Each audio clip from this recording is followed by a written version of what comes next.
To news talk with VD Sameer. आज बात करते हैं उत्तर प्रदेश में विधानसभा चुनाव को लेकर। 2027 के अंदर उत्तर प्रदेश के अंदर जो है वो असेंबली इलेक्शंस ड्यू हैं। आज हम देखते हैं कि अगर अभी उत्तर प्रदेश के अंदर चुनाव करवाए जाएं तो किस पार्टी की स्थिति क्या रहने वाली है।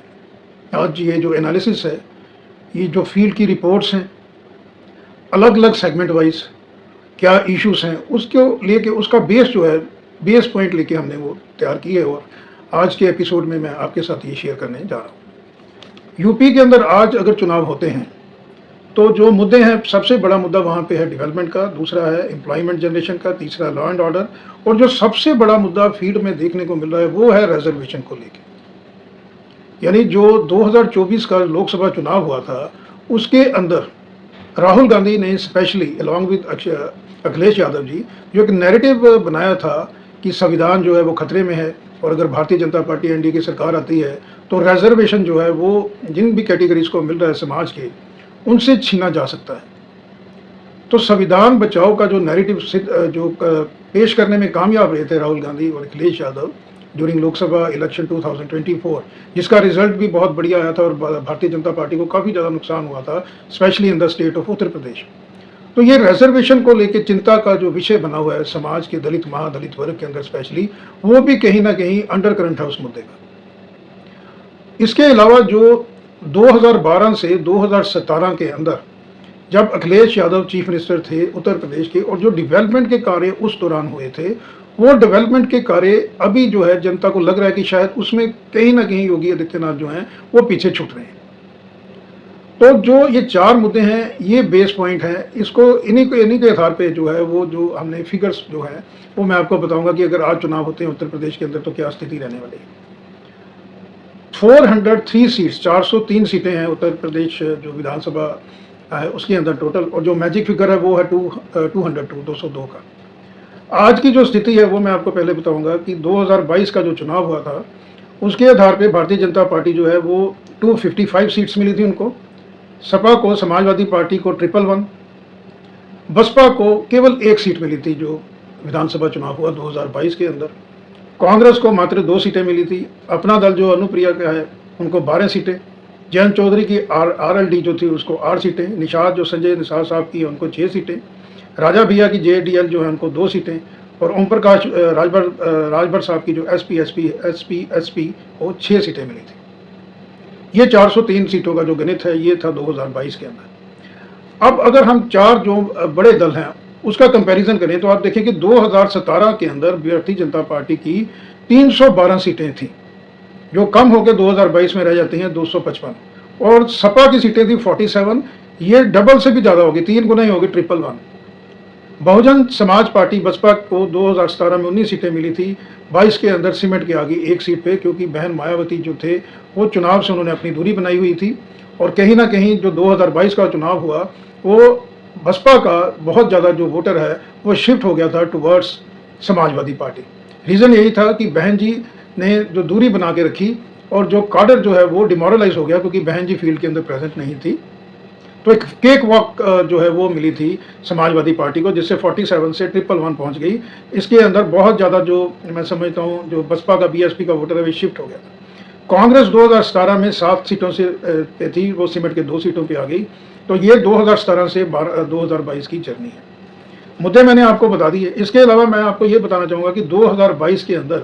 जो एनडीए है अलायंस,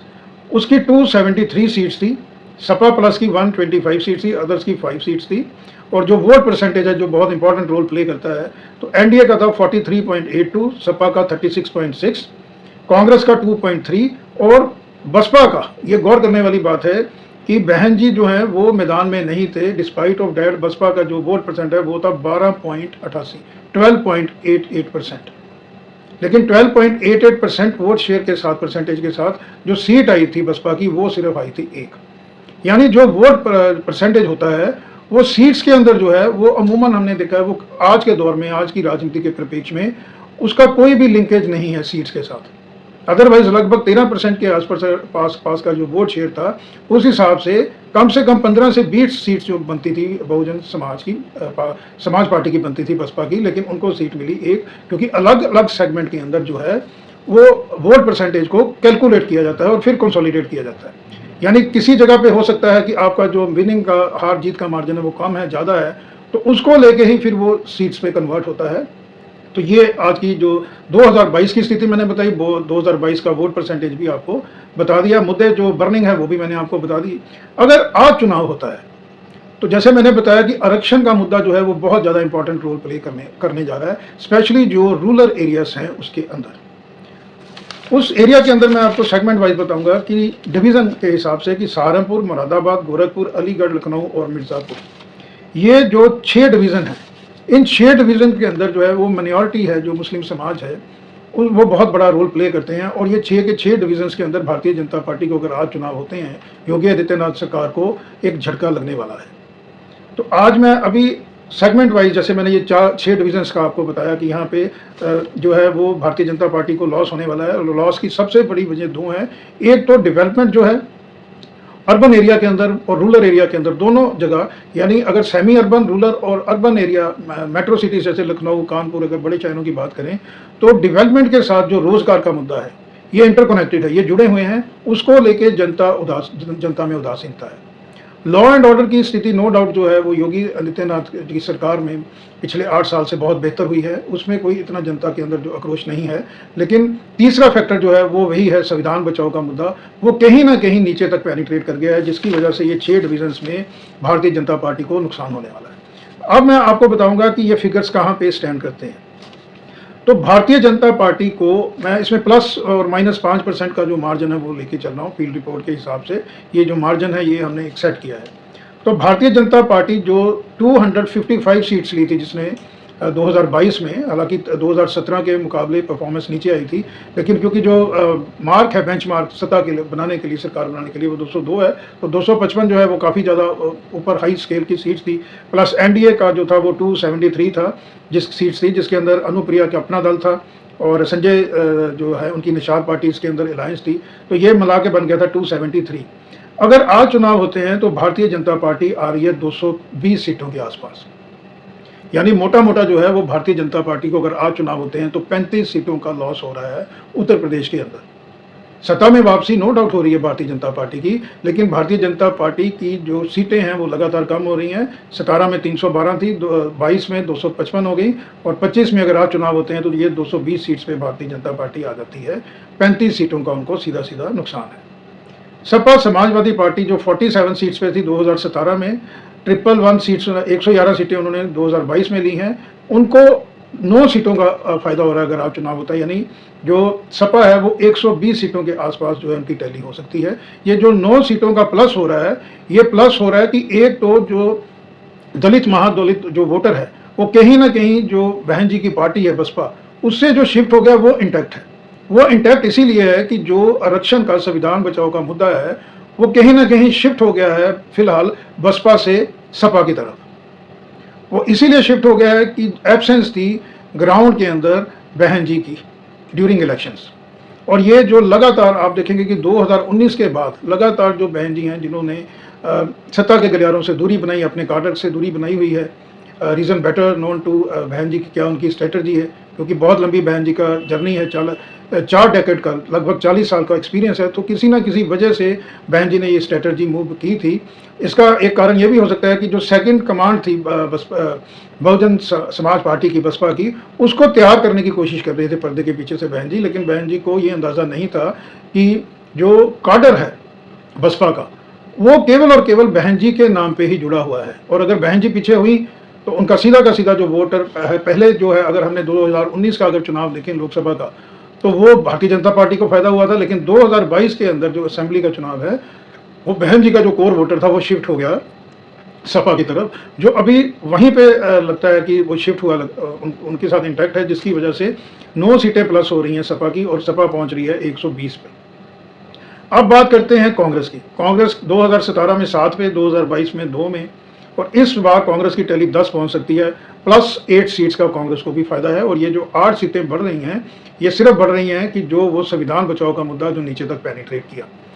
कांग्रेस को सबसे बड़ा जो लॉस हो रहा है कि कांग्रेस जो है वो फिर जिस तरह लोकसभा के अंदर उनकी परफॉर्मेंस थी उस हिसाब से कम 20 या 25 सीटों का फायदा होना चाहिए था अभी अगर चुनाव होते हैं। कांग्रेस को सबसे बड़ा लॉस ये है कि कांग्रेस के पास एक तो संगठन जो है वो उस लेवल का नहीं है, क्योंकि 1990 के बाद जो कांग्रेस है वो सत्ता से दूर रही उत्तर प्रदेश के अंदर। दूसरा, लीडरशिप क्रंच है।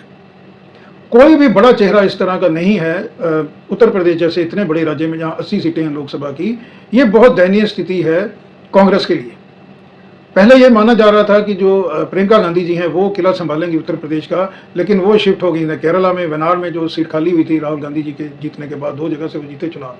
तो अभी फिलहाल जो कांग्रेस के लिए मुसीबत है, और कांग्रेस की सीट्स इसीलिए आगे नहीं बढ़ रही है कि कांग्रेस को उत्तर प्रदेश के अंदर लीड जिस लीडर को करना है वो ही एब्सेंस है उसकी। अगर जो गाड़ी का जो ड्राइवर है वही नहीं है तो फिर गाड़ी आगे चलेगी कैसे? तो इसलिए जो है वो संविधान बचाओ का मुद्दा, और जो 2024 में किसके न कहीं वापसी हुई थी लोकसभा चुनाव में कांग्रेस की, लेकिन कांग्रेस को उसका फायदा जो है वो केवल और केवल 8 सीटों के ऊपर ही मिल रहा है। 8 सीटें उनकी प्लस हो रही हैं। अभी बात करते हैं बसपा की बहन जी की। तो जैसे मैंने बताया 19 सीटें 2017 में थी बसपा की, 2022 के अंदर 2 सीटें हुई हैं। और अगर आज जो चुनाव माफ कीजिए, बसपा की सीटें थी 19 2017 में, 22 के अंदर 1 सीट, और अगर आज चुनाव होते हैं तो 24 सीटें आती हैं बसपा की। यानी सीधा सीधा बहुत बड़ा फायदा बहन जी को हो रहा है, बहुजन समाज पार्टी को हो रहा है। उत्तर प्रदेश के अंदर वापसी हो रही है, 23 सीटें प्लस हो रही हैं। बहुत बड़ी मैं समझता हूँ उपलब्धि है बसपा के लिए। और ये सिर्फ और केवल क्यों हो रही हैं कि जो बहन जी एक्टिव हो गई हैं उत्तर प्रदेश के अंदर। पिछले आप 2-3 महीनों से देखेंगे जो संगठन है, ऑर्गेनाइजेशन है, उसको फिर से रिवाइव करने के लिए बहन जी ने जो वहाँ पे समितिस बनाई हैं, गठित की हैं, अलग अलग भाईचारा कमेटीज, जिसके अंदर दलित, महादलित समाज, ओबीसी, बीसी समाज को जोड़ के, यानी कहीं ना कहीं जो सोशल इंजीनियरिंग का फार्मूला है वो बहन जी ने जो 2007 से 12 तक जो अप्लाई किया था उत्तर प्रदेश के अंदर ड्यूरिंग जब वो चीफ मिनिस्टर थी, उसी फार्मूले को लेके बहन जी को बहुत बड़ा फायदा हो रहा है। और सीधा का सीधा 23 सीटों का बहुत बड़ा फायदा हो रहा है बसपा को। और अगर आप ये देखिए, और ये बहुत बड़ी एक खतरे की घंटी है योगी आदित्यनाथ जी के लिए और इवन सपा के लिए भी, कि अगर बहन जी पूरी तरह से एक्टिव हो जाती हैं तो समाजवादी पार्टी को जो है वो 25 से 30 सीटों का फायदा हो रहा है कि जो कार्डर शिफ्ट हो गया है बसपा का सपा की तरफ। तो 20 से 25 सीटें जो हैं वो खतरे में आ सकती हैं समाजवादी पार्टी की। और सोशल इंजीनियरिंग अगर बहन जी करती हैं सतीश चंद्र मिश्रा के जरिए, जो ब्राह्मण चेहरा है बहुजन समाजवादी पार्टी का उत्तर प्रदेश के अंदर बहुत बड़ा चेहरा है और उनकी एक मास्टरी है सोशल इंजीनियरिंग को लेकर, अगर उसको अप्लाई करते हैं तो कम से कम 25-25 सीटों का जो है वो लॉस और हो जाएगा भारतीय जनता पार्टी सपा को। यानी ये जो सीट्स हैं ये पहुंच जाएंगी बहन जी की अराउंड 75। तो बहुत कुछ अब डिपेंड करता है कि आने वाले समय के अंदर अगर बहन जी जो हैं यानी बसपा, अगर वो सोशल मीडिया के अंदर अपने आप को वहाँ पे, क्योंकि सोशल मीडिया जो है वो बहुत इंपॉर्टेंट रोल प्ले कर रहा है और समाजवादी पार्टी जो है उसके अंदर बहुत एक्टिव है। और दूसरी तरफ जो भारतीय जनता पार्टी है उनकी तो मास्टरी ये 24/7 की मशीन है इलेक्शन की। अगर बहन जी भी उनको उसी पायदान पे आके फाइट देती हैं, यानी अपने स्पोक्स पर्सन भी भेजती हैं टीवी चैनल्स के अंदर, उसके बाद अपना जो सोशल मीडिया है उसको सही तरीके से ऑर्गेनाइज करती हैं, टैक्टिक्स तरीके से man to man segment wise marking करती हैं, तो बहुत बड़ी वापसी हो जाएगी बसपा की उत्तर प्रदेश के अंदर और खतरे की घंटी समाजवादी पार्टी और भारतीय जनता पार्टी के लिए होगी। इसके अलावा मैं आपको आगे बताना चाहूँगा कि जो अपना दल अनुप्रिया है, इनको 2 सीटों का लॉस हो रहा है, ये 10 पे आ रहे हैं। आरएलडी जो जयंत चौधरी साहब की पार्टी है वो 5 पे आ रहे हैं, उनको 3 सीटों का नुकसान हो रहा है। लेकिन जो राजा भैया की जेडीएल है, संजय निषाद साहब की निषाद पार्टी है, ओम प्रकाश राजभर साहब की एसपी है, इनको कोई भी नफा नुकसान नहीं हो रहा है।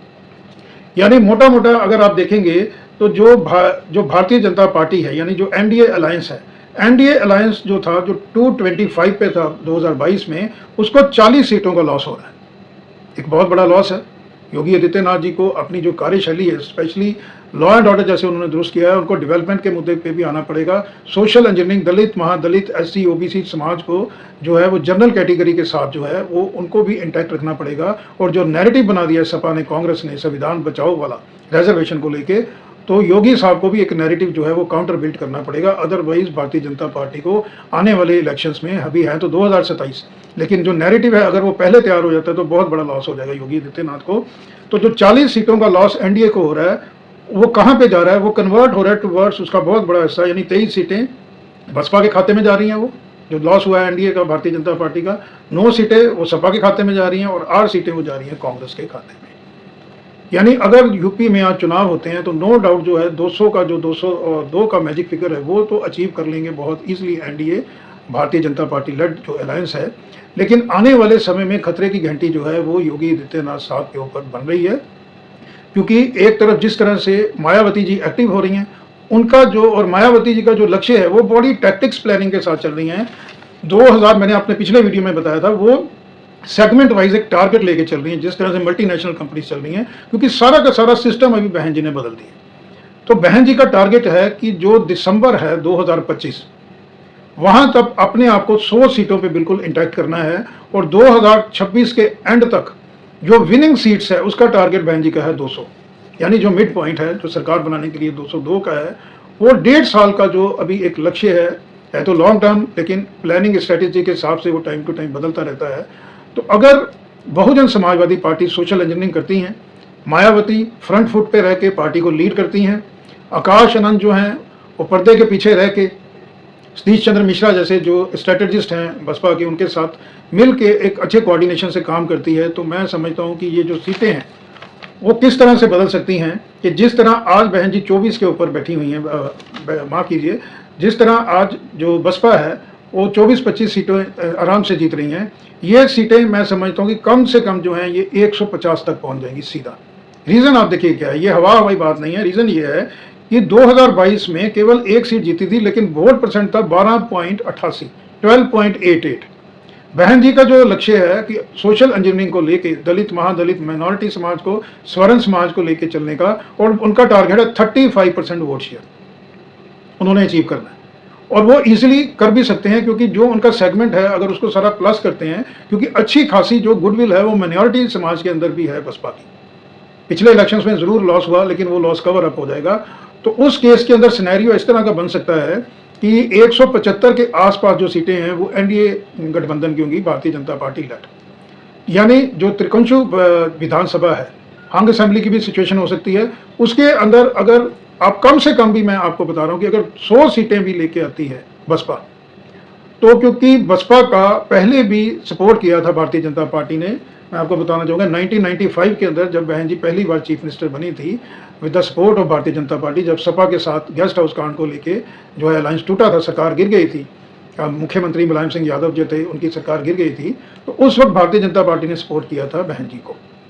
और वही पोजीशन आप देखेंगे 2027 में भी बन सकती है कि भारतीय जनता पार्टी को सपोर्ट लेनी पड़ सकती है बसपा की, क्योंकि बसपा जो है वो सपा के साथ जाने वाली नहीं है, और बहन जी कभी किसी कीमत पे कांग्रेस के साथ जो अलायंस है वो भी नहीं करने वाली हैं। तो बहुत मुमकिन है कि भारतीय जनता पार्टी के साथ उनका अलायंस हो, और जो बहन जी की प्लानिंग है कि मुख्यमंत्री की कुर्सी पे बैठना है फिर से 2027 में, वो पूरी हो सकती है, लेकिन इसके लिए उनको करनी पड़ेगी सोशल इंजीनियरिंग। दूसरी तरफ अगर योगी आदित्यनाथ जो ओबीसी और बीसी वर्ग है, जो छिटक के चला गया कांग्रेस के पास और समाजवादी पार्टी के पास ड्यूरिंग 2024 लोकसभा चुनाव, अगर योगी साहब भारतीय जनता पार्टी, क्योंकि नैरेटिव सिद्ध करने में इनकी एक्सपर्टाइज है, अगर ये काउंटर नैरेटिव बिल्ड करते हैं तो फिर जो है वो बसपा को कोई बहुत बड़ा मौका नहीं मिलेगा, और उस कंडीशन में सबसे ज़्यादा लॉस होने वाला है सपा को।